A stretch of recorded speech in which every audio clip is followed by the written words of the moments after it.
On the same day that a Black Lives Matter inspired terrorist gunned down 5 cops in Dallas, Beyonce paid tribute to Alton Sterling, the career criminal wannabe gang member sex offender who was shot dead after resisting arrest, trying to grab a cop's taser and trying to grab his own illegal firearm. Beyonce has become the celebrity face of Black Lives Matter ever since she decried the killing of Michael Brown, another career criminal wannabe gang member who was shot after he tried to grab a cop's gun. Oh yeah, and he didn't have his hands up. During her Super Bowl performance earlier this year, Queen Bee led out a troupe of all-black dancers wearing Black Panther-type uniforms. Sheriff David Clark compared the performance to a KKK rally. Police organisations across the country called for boycotts, and some refused to work security at her concerts. Because while hating on police, Beyonce relies on police to clear the highway for her. That's because Beyonce is a complete hypocrite who hijacks AstroTurf political movements to inflate her already mammoth-sized ego.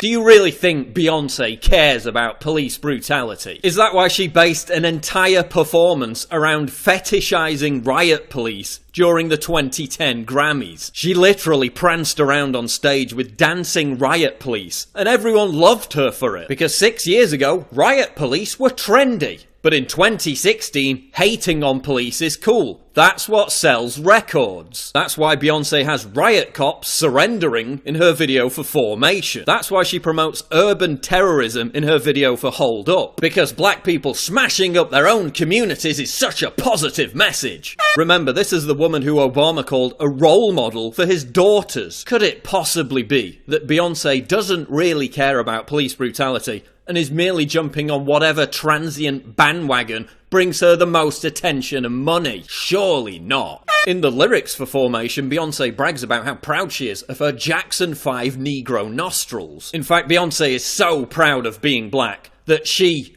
bleaches her skin to make herself look as white as possible. Same with Nicki Minaj, Rihanna and Azealia Banks. Because when white performers attempt to mimic black fashion, it's cultural appropriation. But when black performers attempt to look white, it's just a choice. As Mika Paris points out, with her tumbling blonde hair and increasingly pale skin, Beyonce is trying to look as Caucasian as possible. Queen Bee is so into her blackness that she's physically trying to get rid of it so she can appeal to a white audience to sell more records. But maybe we can forgive Beyonce for her Black Lives Matter hypocrisy, given that she's such a proud feminist. Beyonce's such a huge feminist icon for young women, she refuses to leave the alleged serial cheater Jay-Z, the guy who calls women bitches and hoes in his own lyrics. That couldn't be anything to do with the fact that he's worth over $600 million, right?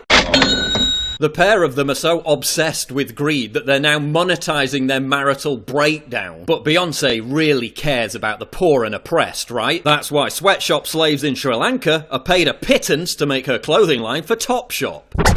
Why am I talking about Beyonce? Because politics is downstream from culture. Millions of young people absorb their outlook on the world by listening to the political opinions of moronic marionette celebrities. And if you think Beyonce just authentically says anything political without first considering how it's going to impact her bottom line, then you're incredibly naive. You really think Beyonce, net worth $450 million, is really going to help tear down a status quo that is supposedly oppressing black people? The same status quo that has made her incredibly rich and famous. All this Black Lives Matter virtue signalling. It isn't about empowering black people, it's about keeping them in the ghetto. Keeping them embroiled in this thug life gangster culture. This grievance-fueled trap of blaming society for all their problems. This nihilistic Marxist dead-end lifestyle that lectures black people from day one that they can never amount to anything because the system won't allow it. Based on this completely fake narrative that black people are being deliberately targeted for murder by racist white cops.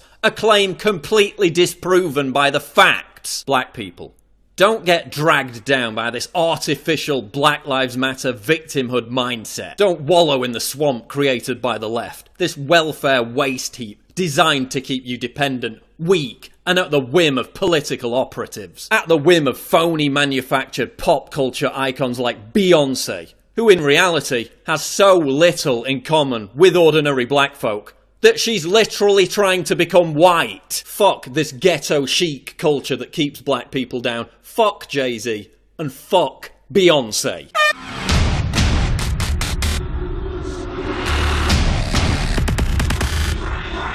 Network.